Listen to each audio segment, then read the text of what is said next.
नमस्कार, स्वागत आहे तुमचं मोहक रेसिपीज आपल्या मराठी यूट्यूब चॅनलमध्ये. आज आपण कमी तेलकट झटपट तयार होणारे व बाहेरून कुरकुरीत असे मटार पॅटीस करणार आहोत. चला तर मग रेसिपीला सुरुवात करूयात. सर्वात आधी आपल्याला स्टफिंगसाठी एक वाटण तयार करावं लागणार आहे. त्यासाठी इथे 4 ते 5 आल्याचे तुकडे, 4 लसणाच्या पाकळ्या, पाव चमचा जिरे, पाव चमचा बडीशेप, पाव चमचा धने, 2 हिरव्या मिरच्या. इथे तुम्ही मिरच्या तुमच्या आवडीनुसार कमी जास्त प्रमाणामध्ये वापरू शकता. थोडीशी कोथिंबीर घालून हे सर्व पदार्थ ओबडधोबड वाटून घेऊया. वाटण तयार करून झाल्यानंतर त्याच मिक्सरच्या भांड्यामध्ये 1 वाटी मटारचे दाणे घालून घेऊया. इथे आपल्याला कच्चेच मटार वापरायचे आहेत. शिजवून किंवा वाफवून घ्यायची अजिबातही गरज नाही. यामध्ये अजिबातही पाणी न वापरता मिक्सर चालू बंद करून 2 ते 3 वेळा हे दाणे ओबडधोबड वाटून घेतलेले आहेत. आता ही भाजी परतण्यासाठी इथे एक जाडबुडाची कढई घेतलेली आहे. त्यामध्ये 2 छोटे चमचे तेल घालून घेऊया. तेल हलकंसं गरम झाल्यानंतर यामध्ये हे वाटण घालून घेऊया. 1 मिनिट हे वाटण तेलामध्ये चांगलं परतून घेतल्यानंतर यामध्ये वाटून घेतलेले मटार घालून घेऊया. आता यामध्ये चवीनुसार मीठ घालून घेऊया.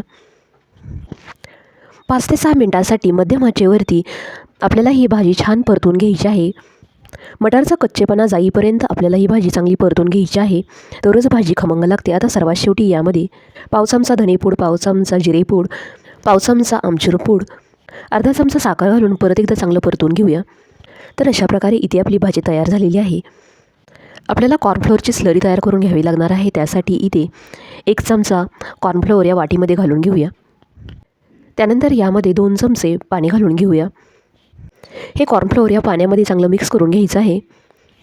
हे पॅटीस आपण ब्रेडपासून तयार करणार असल्यामुळे इथे मी 7 ब्रेडचे स्लाईस घेतलेले आहेत. आता ह्या स्लाईसच्या सुरीच्या मदतीने थोड्याशा कडा काढून घेऊया. ह्या काढून घेतलेल्या कडाही आपल्याला फेकून द्यायच्या नाही, तर या कडा मिक्सरच्या भांड्यामध्ये घालून त्याचे ब्रेड क्रम्स तयार करून घ्यायचे आहेत. सर्व ब्रेडच्या कडा काढून झाल्यानंतर यातील 1 स्लाईस पाण्यामध्ये थोडीशी बुडवून अशा हाताने त्यातील पाणी पूर्णपणे दाबून घ्यायचं आहे. या स्लाईसमधून पाणी पूर्णपणे दाबून घेतल्यानंतर म्हणजे काढून घेतल्यानंतर थोडीशी यामध्ये भाजी घालून घेऊया. अगदी खूप जास्तही यामध्ये भाजी घालायची नाही, नाहीतर पॅटीस फुटू शकते. भाजी घातल्यानंतर याचं तोंड चांगलं बंद करून घ्यायचं आहे व मगाची जी आपण स्लरी तयार करून घेतलेली होती त्यामध्ये हा रोल बुडवून या ब्रेड क्रम्समध्ये चांगला घोळवून घ्यायचा आहे. इथे या पॅटीसला तुम्ही तुमच्या आवडीचा कुठलाही आकार देऊ शकता. तर अशा प्रकारे इथे मी राहिलेले सर्व पॅटीस तयार करून घेतलेले आहेत. आता लगेचच पॅटीस तळून घेऊया. त्यासाठी इथे मी हलकंसं तेल गरम करून घेतलेलं आहे. यामध्ये सर्व पॅटीस सोडून घेऊया व मध्यम आचेवरती आपल्याला हे पॅटीस तळून घ्यायचे आहेत. पॅटीस तेलामध्ये सोडल्या लगेचच हलवायची गडबड करायची नाही. 1 मिनिट गेल्यानंतरच पॅटीस उलटवून घेऊयात. दोन्ही बाजूंनी एक पॅटीसला हलकासा ब्राऊन रंग आल्यानंतर तेलामधून काढून घेऊया. नेहमीचे जे आपण बटाट्यापासून पॅटीस तयार करतो त्यापेक्षा हे पॅटीस खूप लवकर तयार होतात व कमी तेलकटही बनतात व चवीलाही अप्रतिम लागतात. तर इथे या पॅटीसला छान दोन्ही बाजूने गोल्डन ब्राऊन रंग आल्यानंतर तेलामधून काढून घेऊयात. व तुम्ही पाहू शकता एकही पॅटीस इथे आपल्याला फुटलेला नाही व तळण्यासाठी खूप कमी तेलाचा वापर झालेला आहे. यातील 1 पॅटीस मी तुम्हाला इथे तोडून दाखवते. हे पॅटीस बाहेरून एकदम कुरकुरीत झालेलं आहे.